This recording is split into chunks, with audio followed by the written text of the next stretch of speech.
அப்படிதான் இருக்கு.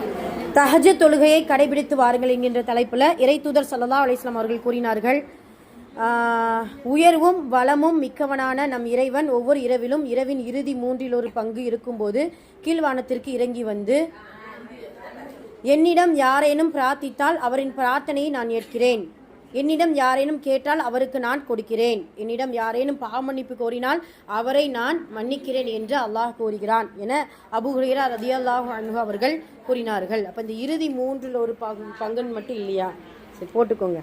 ஒவ்வொரு இரவிலும் இரவின் இறுதி 1/3 பங்கு இருக்கும்போது கீழ்வானத்திற்கு அல்லாஹு தாலா வருகிறான். இது நமக்கு தெரிஞ்சது, இது முன்னே நம்ம கேள்விப்பட்டிருக்கோம். தஹஜ்ஜுடைய சிறப்புகள் நிறைய உண்டு.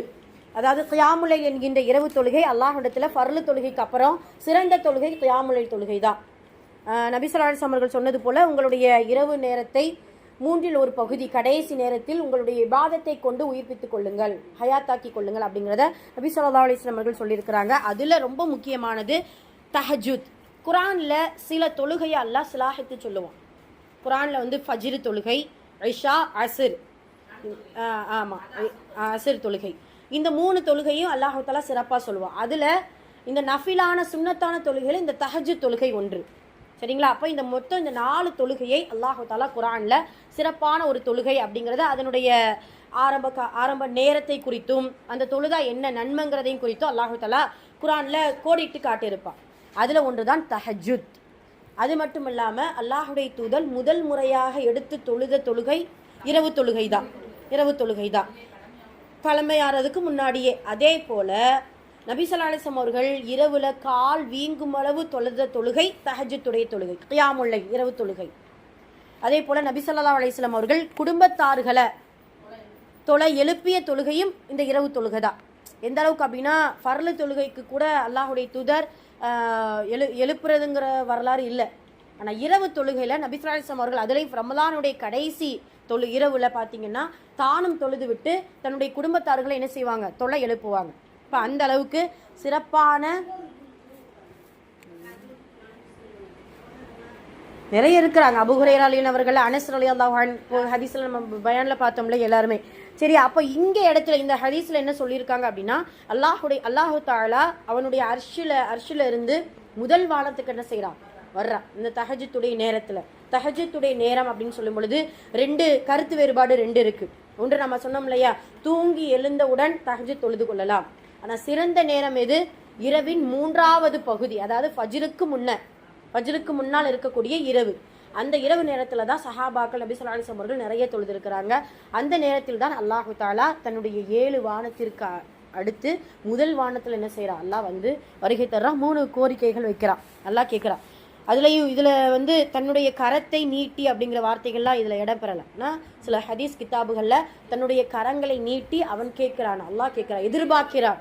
எப்படி கேட்குறான்? என்னிடம் யாரேனும் பிரார்த்தித்தால் அவரின் பிரார்த்தனையை நான் அங்கீகரிக்கிறேன்.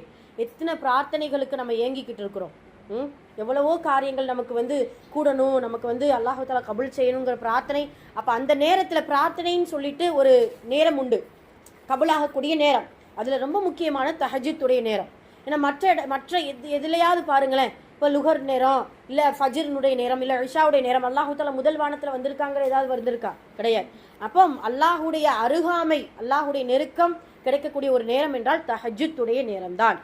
அது மட்டுமல்ல, நம்ம இதுக்கு முன்னாடி நம்ம பார்த்துருக்கோமே, சூரா சஜ்தால வரும், குர்ரத் அயூன், அவர்களுக்கு கண்குளிர்ச்சியாக்கப்பட்ட, அவர்கள் கற்பனைக்கு எட்டாத ஒரு வெகுமதி கிடைக்க வேண்டும் என்றால் அது தஹஜ்ஜுடைய தொழுகை தொழக்கூடிய அந்த மனிதர்களுக்கு தான் அல்லாஹு தஆலா தயார் செஞ்சு வச்சிருக்கா அப்படிங்கிறத நமக்கு சொல்லி காட்டுகிறான்.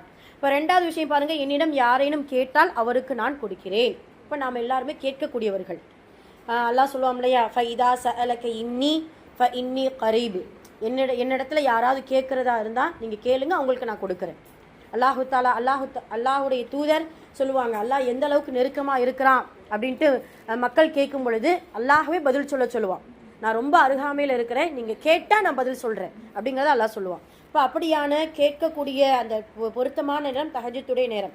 மூன்றாவது, என்னிடம் யாரேனும் பாவ மன்னிப்பு கோரினால் அவரை நான் மன்னிக்கிறேன். இப்போ இந்த 3 விஷயமும் நமக்கு கபூலியத் என்கின்ற தன்மையை பெற்றுத்தரக்கூடிய அற்புதமான நேரம் தஹஜ்ஜுடைய நேரம் தான். இன்ஷா அல்லாஹ் இந்த தஹஜ்ஜுடைய தொழுகையுடைய சிறப்புகள் நிறைய முன்ன நம்ம சொல்லியிருக்கோம். ஒரு பயானில் கிட்டத்தட்ட ஒரு 10 சிறப்புகள் நம்ம சொன்னோம். இரவு தொழுகை அப்படின்ட்டு பொதுவாக நம்ம சொல்லியிருக்கோம். அதில் தஹஜ்ஜும் இடம்பெறும். சரிங்களா? இன்ஷா அல்லாஹ். ஓகே, ஹைர். இப்போ இன்று அல்லாஹ்